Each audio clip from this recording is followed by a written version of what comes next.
अच्छा हाँ, देखो ये क्वेश्चन अच्छा है। ये आपको क्या है कि एक हमारा बहुलक और माध्यिका और माध्य, इनमें ना आपस में एक रिलेशन होता है। क्या होता है? एक रिलेशन होता है। इस रिलेशन को मैं नोट डाउन करा देता हूँ और वही देखो अभी सवाल आ गया है। ठीक है, एक रिलेशन होता है इन तीनों में। वो क्या होता है कि बहुलक बराबर, ठीक है, बहुलक बराबर हमारा होता है तीन माध्य माध्यक, तीन माध्यिका माइनस, तीन माध्यिका माइनस दो माध्य, है ना। बहुलक बराबर होता है क्या? तीन गुणा माध्य, माध्यिका, माध्यक मतलब माध्यक माइनस दो गुणा माध्य। इसको अगर इंग्लिश में हम बात करें, इंग्लिश में अगर बात करें तो मॉड बराबर होता है तीन गुणा median minus two into mean. ठीक है, ये फॉर्मूला होता है हमारा दोनों के लिए।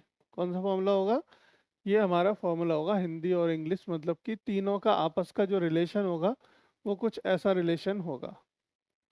ठीक है सभी बच्चे, इस पॉइंट को नोट डाउन कर लें, लिख लें, याद कर लें। ठीक है, तीनों का आपस में रिलेशन जो होगा वो इस तरीके से होगा कि mode is equal to three into median minus two into mean, बहुलक बराबर तीन गुणा माध्यिका माइनस दो माध्य। चलिए अब चलते हैं उस प्रश्न पे। अब आके अब देखो मैंने फॉर्मूला आपको लिखा दिया, बता दिया, तो अब आपको डायरेक्टली टिक करना है इस प्रश्न पे। जैसा कि ये प्रश्न हमें दे रखा है, प्रश्न है एक बारंबारता बंटन के लिए माध्य माध्यिका और बहुलक के बीच का संबंध। बारंबारता बंटन, बंटन मतलब कि वो ग्रुप डेटा, ठीक है, वो ग्रुप डेटा जो बटा हुआ है उसका हम क्या इन मतलब जो निकालते हैं माध्य माध्यिका और बहुलक में अंतर बताइए। अंतर मतलब कि इन तीनों का संबंध, सॉरी संबंध बताइए, इन तीनों का आपस में कुछ कैसा रिलेशन होता है।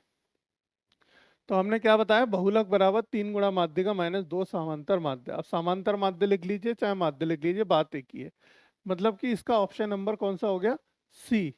ऑप्शन नंबर सी इसका सही आंसर होगा, है ना बच्चों।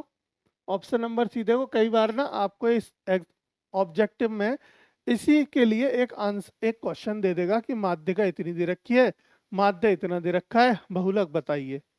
माध्यिका की वैल्यू दे दी, माध्यक की वैल्यू दे दी और बहुलक पूछ रहा है, तो ये वाला फॉर्मूला लगा के आप कर सकते हैं। यानी ये रिलेशन, ये जो है एक फॉर्मूला ही है, उस फॉर्मूले से आप माध्यक या बहुलक या जो भी निकलवाए वो निकाल सकते हैं, कोई दिक्कत नहीं होगी।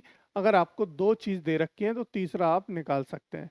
देखो इसी का फॉर्मूला अगर आप जैसे भी बनाना चाहो बना सकते हो, इसको उधर ले जाओ, इसको उधर ले जाओ, इस तरीके से। यानी कि कहने का मतलब माध्यिका निकालनी है तो जैसा मैथमेटिकल कैलकुलेशन करते हैं वैसे करके आप माध्यिका निकाल लीजिएगा। अगर समांतर माध्य निकालना है तो वो भी निकाल सकते हो, कोई दिक्कत नहीं ना।